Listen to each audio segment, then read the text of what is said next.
पापा, अब मैं 12th क्लास में आ गई हूँ। मुझे पता है शालू बेटा।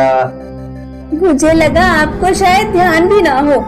आप घर पर वैसे भी बहुत कम रहते हो। मुझे अपनी कोचिंग लगवानी है। इतनी सी बात? अरे मनोहर शर्मा मेरे दोस्त हैं, शहर के सबसे रईस आदमी हैं। उनके अंडर में नताशा कोचिंग सेंटर चलता है। मैं वहीं तुम्हारी बात करके आता हूँ। शालू के पापा नताशा कोचिंग सेंटर जाते हैं। रात के 10 बज जाते हैं, लेकिन शालू के पापा घर नहीं लौटते। तेरे पापा कहाँ रह गए? जरा फोन तो कर।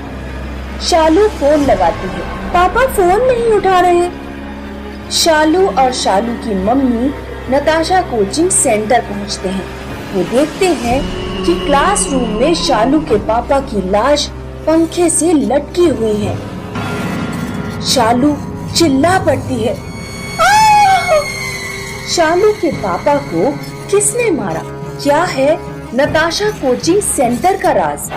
आइए सुनते हैं कहानी भूतिया कोचिंग सेंटर। रमेश का परिवार उत्तर प्रदेश के बरेली जिले में रहता था। रमेश एक प्राइवेट स्कूल में टीचर था। पापा, आज ड्यूटी से लौट कर आइएगा तो मोमोज लेते आइएगा। ठीक है बेटा। रमेश ड्यूटी से लौटकर आता है तो उसका चेहरा उतरा हुआ था। क्या हुआ? इतने उदास क्यों हो? स्कूल बंद हो रहा है, मेरी नौकरी चली गई। पापा, आप एक कोचिंग सेंटर खोल लो। आपको मैथ्स बनानी आती है और कोचिंग सेंटर में अच्छी कमाई भी है। मेरे कोचिंग वाले सर को देख लो, महीने में लाखों की इनकम है। रमेश एक प्लॉट खरीदकर वहां अपना कोचिंग सेंटर बनवाता है और उसका नाम रखता है नताशा कोचिंग सेंटर। रमेश बहुत मेहनत और लगन से अपने स्टूडेंट्स को पढ़ाता है, इसीलिए कुछ ही दिनों में उसका कोचिंग सेंटर अच्छा चलने लगा। शहर के सबसे बड़े बिजनेसमैन मनोहर शर्मा की नताशा कोचिंग सेंटर पर नजर पड़ गई। अगर ये कोचिंग सेंटर अपना हो जाए तो बहुत प्रॉफिट होगा। एक दिन मनोहर रमेश के घर पहुंचता है। नताशा कोचिंग सेंटर तुम्हारा ही है? हाँ जी, बताइए। मैं मनोहर शर्मा हूं। मेरा नाम तो सुना ही होगा। मैं चाहता हूं तुम अपना कोचिंग सेंटर मुझे बेच दो। मैं इसमें फिजिक्स और केमिस्ट्री के टीचर्स भी रख दूंगा। मैथ्स तुम ही पढ़ाओगे। बस कोचिंग सेंटर मेरे अंडर में चलेगा। नहीं, मैं अपना कोचिंग नहीं बेचूंगा। पूरे शहर में कोई मुझे ना नहीं कह सकता। जिस चीज पर मेरा दिल आ जाए मैं उसे खरीद कर ही रहता हूं। मैंने आपसे कह दिया ना, नहीं बेचना है। ठीक है। मनोहर रात में कुछ गुंडे रमेश के घर भेज देता है और रमेश के पूरे परिवार को मरवा देता है। मनोहर नताशा कोचिंग सेंटर में अपने टीचर रखवा देता है और कोचिंग सेंटर उसके अंडर में चलती रहती है। 2 साल बाद, चलो बच्चों, अब छुट्टी। अब हम दिवाली की छुट्टियों के बाद मिलेंगे। सारे स्टूडेंट्स चले जाते हैं और टीचर बोर्ड साफ करने लगता है।